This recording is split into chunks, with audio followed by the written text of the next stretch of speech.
Olá, senhoras e senhores, estamos aqui em mais uma videoaula do curso de Física 4 e dessa vez vamos comentar sobre as imagens em espelhos côncavos. Na aula anterior, a gente viu a parte de cálculo, né, como se obter a equação para o ponto de formação da imagem. E aqui a gente vai fazer uma descrição mais qualitativa das imagens formadas por espelhos côncavos, certo? Lembrando que todas as conclusões tiradas aqui também são possíveis de serem obtidas utilizando a equação, né? A equação ela tem uma questão que ela dá números. Para poder a gente entender melhor o que a equação nos fornece, é interessante a gente fazer essa análise qualitativa das imagens formadas. Então, vamos fazer essa imagem qualitativa nos espelhos côncavos e vamos nos basear na trajetória de alguns raios luminosos que a gente conhece o seu caminho. Você sabe que o objeto ele emite luz para todas as direções, então ele emite uma infinidade de raios no espelho côncavo, mas como a gente não conhece, né, a trajetória de todos, na verdade sim, tem como conhecer, basta a gente medir o ângulo de incidência e calcular o ângulo de reflexão, né, pela lei da reflexão. Só que isso dá um pouco de trabalho, né, mas alguns raios a gente conhece esse caminho. E como a gente está usando a aproximação paraxial, a gente sabe que a luz que sai de um ponto, ele tem que ser formado em um único ponto, que é nosso ponto imagem, tá certo? Então vocês vão ver que existem algumas situações interessantes no espelho côncavo. Primeiro, vamos considerar um objeto posicionado anteriormente ao centro de curvatura do nosso espelho. Então está aqui em verde o eixo óptico, esse C é o centro de curvatura. Bom, ele está um pouco, o desenho não está representando a realidade, porque veja que eu coloquei um espelho com uma curvatura bem pequena, né, para poder se aproximar da nossa aproximação paraxial. Mas se eu fosse medir de fato essa curvatura, esse ponto C teria lá atrás. Mas aí, para não ficar um desenho muito grande, eu dei essa forçada de barra aqui, mas considerem que isso aqui é só para poder, é só uma representação, tá certo, gente? Não é o desenho real. Porque se eu colocasse a curvatura, né, esse C aqui, que essa distância, esse raio, se fosse representar o valor real do raio dessa curvatura, esse aqui seria um pouco mais inclinado, e aí a gente não conseguiria a aproximação paraxial, tá bom? Então, isso foi só uma forçação de barra para ficar um desenho mais didático. Muito bem, o meu objeto é essa seta aqui, lembrando que cada ponto dessa seta emite luz para todas as direções, todos os pontos, para todas as direções. Só que não convém a gente desenhar a trajetória de raio de luz de todos os pontos dessa seta, primeiro porque não é necessário, e segundo porque ia poluir muito o desenho, ia ficar muito raio aqui, a gente não conseguia entender nada. Então basta a gente saber a posição do primeiro, do ponto mais extremo, e a gente vê que a imagem desse ponto extremo da seta acaba se formando aqui embaixo. Se a gente fizesse o desenho da imagem da parte de baixo, um raio de luz da parte de baixo ele acaba batendo aqui no vértice e voltando no mesmo eixo central, certo? E aí você ia ver que a imagem desse ponto mais baixo da seta se forma exatamente no ponto central. Então uma maneira de a gente saber onde é que a imagem se forma é obter a imagem do ponto mais extremo, que está aqui, e aí fazer a projeção para o eixo central, como o jeito que está aqui, ó. Então a imagem desse objeto é justamente essa setinha aqui embaixo. Veja que a altura da imagem ela é obtida a partir do ponto de formação da imagem desse extremo e o eixo central. Então a gente pode constatar, por exemplo, nesse caso, que a minha imagem ela é menor do que o objeto e ela é invertida. E também ela é real, porque veja que os raios de luz eles partem de fato do ponto de imagem. Bom, Vamos falar dos raios, né? Quais são os raios que eu usei? Como eu falei, tem que usar raios que eu conheça a trajetória. Então eu utilizei 4 raios de luz aqui que eu conheço a sua trajetória. Primeiro, se eu incidir uma luz paralela ao eixo central, a gente sabe que ele vai refletir e passar pelo ponto focal. Então, vocês, ao fazerem esse desenho, vocês têm que medir o ponto focal, que é a metade do raio. Então, daqui do C até o V é o meu raio de curvatura, e o centro e o ponto focal é a metade disso. Então, se você incidir um raio paralelo, ele vai refletir passando pelo foco. Então, está aqui, ó, esse raio passa pelo foco. Se eu incidir um raio passando pelo vértice, né, como o eixo central ele acaba se comportando como uma reta normal, então esse ângulo de incidência é igual ao ângulo de reflexão. Então, o raio refletido ele tem o mesmo ângulo de incidência. Então, você pode desenhar aqui, ó. Um terceiro raio que a gente conhece é se ele cruzar o eixo focal. O que é que acontece? Isso aí é o princípio da reversão dos raios luminosos, né? O raio, quer dizer, o raio que incide paralelo reflete no foco, e o raio que incide no foco ele reflete paralelo. Ele faz o caminho inverso também. Então, se eu tiver um raio passando pelo ponto focal incidindo no espelho, ele reflete paralelo ao eixo central. Está aqui. E o quarto raio é o raio que passa pelo centro de curvatura. Quando ele incide no espelho, pelo fato da reta normal ser exatamente em cima desse eixo, desse raio, ele reflete com 0 graus, então ele reflete no mesmo sentido. Então, o raio que passa pelo centro de curvatura e bate no espelho, ele volta no mesmo sentido.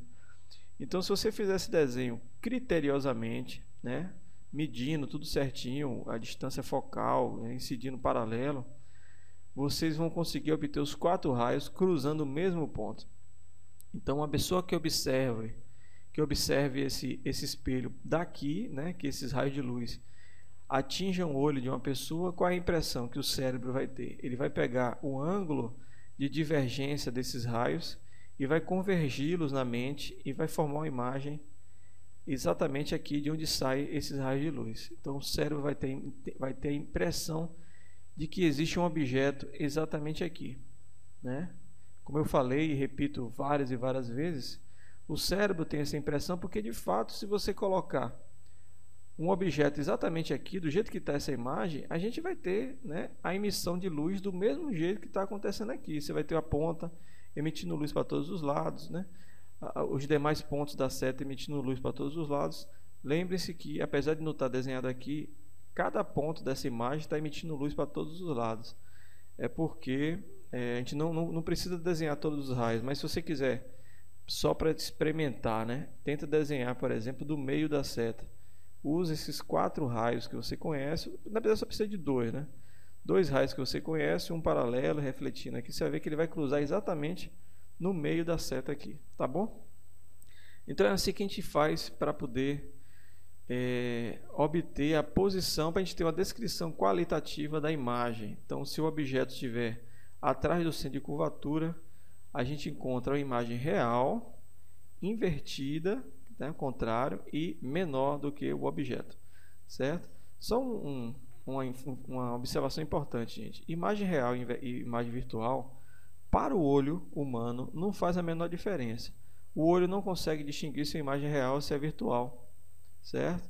Então, observar uma imagem em um espelho côncavo, do jeito que está aqui, em um espelho plano, que sempre gera imagens virtuais, a gente vê exatamente a mesma imagem, não tem distinção nenhuma. A vantagem das imagens reais é que você consegue projetá-las em um anteparo. A gente vai comentar um pouco mais sobre isso quando falar sobre lentes, que é uma aplicação um pouco mais comum, né? Aquela questão de projetores e tal. Então, só se projeta imagens reais. Imagens virtuais não tem como projetar, até porque na imagem virtual você não tem luz passando por ela, então não tem como você projetar nada, né? Então, a única vantagem, pelo menos até hoje que eu conheço, a única diferença, né, da imagem real e virtual na prática é essa. Vamos para outra situação. Objeto no centro de curvatura. Então, vou botar o mesmo objeto um pouco mais próximo, agora em cima do centro de curvatura, e eu vou traçar 3 dos raios. Eu não vou traçar o raio que passa pelo centro de curvatura por motivos óbvios, que esse raio não passa, ele não atinge o espelho, Então eu só preciso de 3, né? Na verdade eu só preciso de 2. Eu usei os 3 só para ilustrar. Então se você traçar esses 3 raios, se você fizer criteriosamente, vocês vão ver que a imagem se forma exatamente no mesmo ponto que é no centro de curvatura, e invertido e do mesmo tamanho. Então, se o objeto estiver no centro de curvatura, você vai ter uma imagem real, invertida e do mesmo tamanho do objeto. Outra situação é quando o objeto está entre o centro de curvatura e o ponto focal. Aí eu vou repetir aqueles 3 raios, o paralelo, o que bate no vértice e o que passa no foco. E vocês vão ver que o objeto ele se forma um pouco atrás, maior do que a imagem, do que o objeto, né? A imagem fica maior que o objeto e se mantém invertido e real. Tá? Então continua sendo real, invertido e maior. Então a pessoa que observar esse espelho, se ela não estiver vendo o objeto aqui, né? Ela vai ver a imagem, apenas a imagem do objeto, e vai pensar que essa imagem está um pouco antes do que seria a posição desse objeto. Tá certo? Então isso acontece quando o objeto está entre o centro de curvatura e o foco. Vejo que agora eu já consigo ter uma imagem grande. Eu consigo ter uma imagem grande, só que invertida. Vamos lá. Próxima situação é quando eu coloco o meu objeto exatamente em cima do centro focal. Aí o que acontece? Se você traçar esses 2 raios aqui, né, porque o raio do centro de curvatura dá até para fazer, né? Se você fizer um raio batendo aqui no espelho e refletindo exatamente em cima do centro de curvatura, você tem um terceiro raio que são todos paralelos. Se você olhar aqui, ó, eles são paralelos, eles nunca vão se cruzar. Então esse ponto aqui ele nunca vai existir. Uma pessoa que observar esses raios paralelos se aproximarem, o cérebro não vai conseguir fazer aquela projeção, né, desse ângulo de abertura, porque não vai existir esse ângulo de abertura.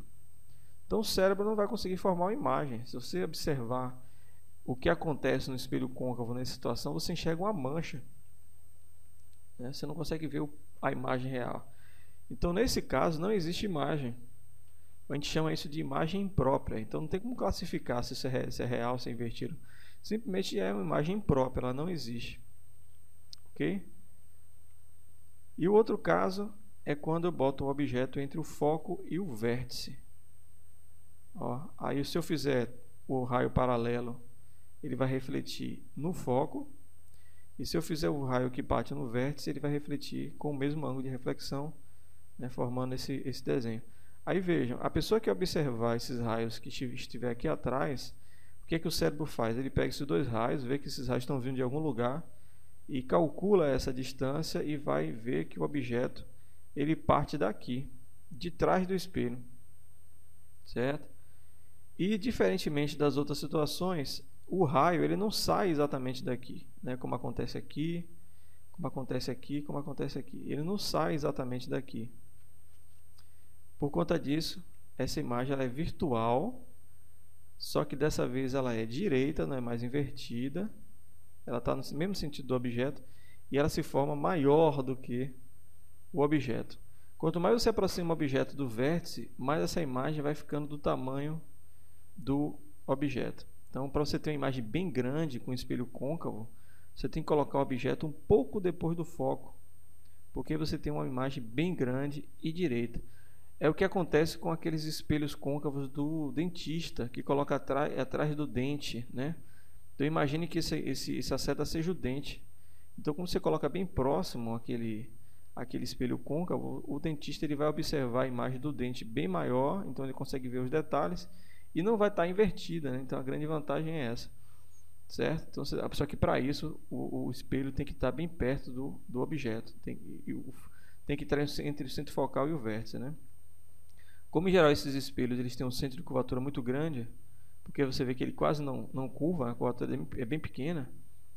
Então essa distância entre vértice e centro de curvatura é um pouco grande, então dá para o dentista trabalhar sem problemas dentro desse limite aqui para obter uma imagem grande, certo? Para vocês terem uma ideia desse efeito de inversão de imagem própria, pega a colher que eu falei, né? Coloca no sentido côncavo, na parte que você pega o alimento, e vai aproximando do seu olho. Bota bem distante, depois vai aproximando do seu rosto.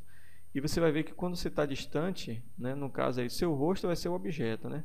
Quando você coloca a colher bem distante, você vai ver a imagem do seu rosto invertida e menor.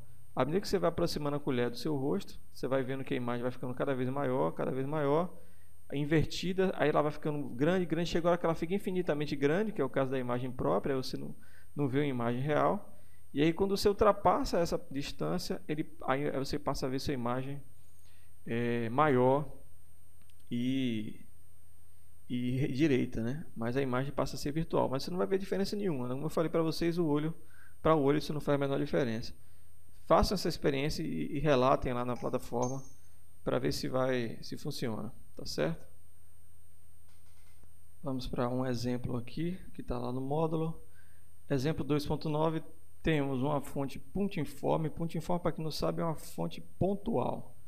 A 12 centímetros de um espelho côncavo e a 3 centímetros abaixo do eixo do espelho. O raio de curvatura do espelho é 6 centímetros. Determine a distância focal e a distância da imagem. Bom, a distância focal é tranquilo, né, gente? A distância focal é metade do raio de curvatura. Então, basta dividir por 2, 6 dividido por 2, que dá 3 centímetros. Essa é a distância focal do nosso espelho. Agora ele quer saber a distância da imagem. Então, para isso nós vamos usar aquela equação que a gente aprendeu. 1 sobre S, onde S é a distância do objeto ou da fonte de luz. S' é a distância da imagem e F é a distância focal.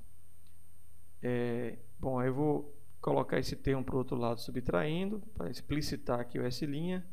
1 sobre 3 menos 1 sobre 12, que é a distância do objeto. Fazendo esse cálculo dá 3 sobre 12, e aí invertendo, né, porque está 1 sobre S, então invertendo, 12 sobre 3, isso dá 4 centímetros. Então a imagem se forma a 4 centímetros do espelho. Então tranquilo, uma questão só para reforçar a utilização das equações aqui das propriedades do espelho. Problema exemplo 2.10. Considere um espelho esférico côncavo com raio de curvatura 24 centímetros. Né? Você já sabe que o foco é a metade, é 12 centímetros.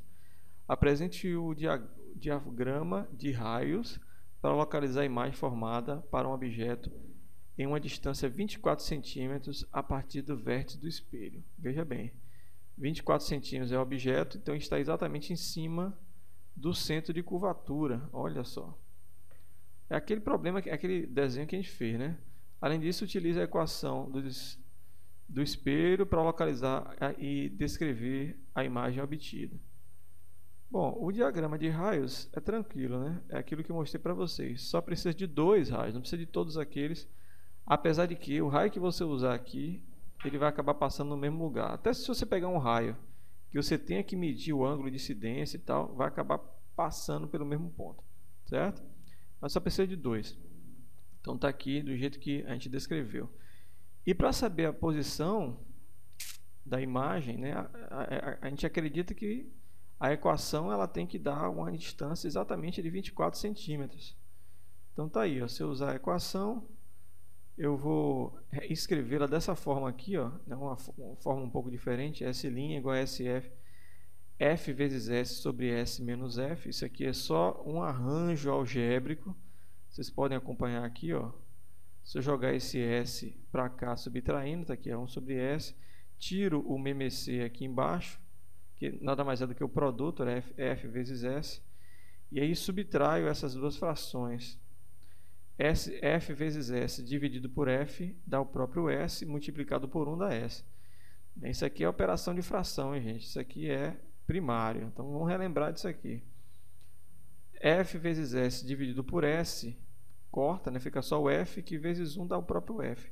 Então dá isso. Como é 1 sobre S', eu vou inverter essa fração e S' vai ser exatamente isso.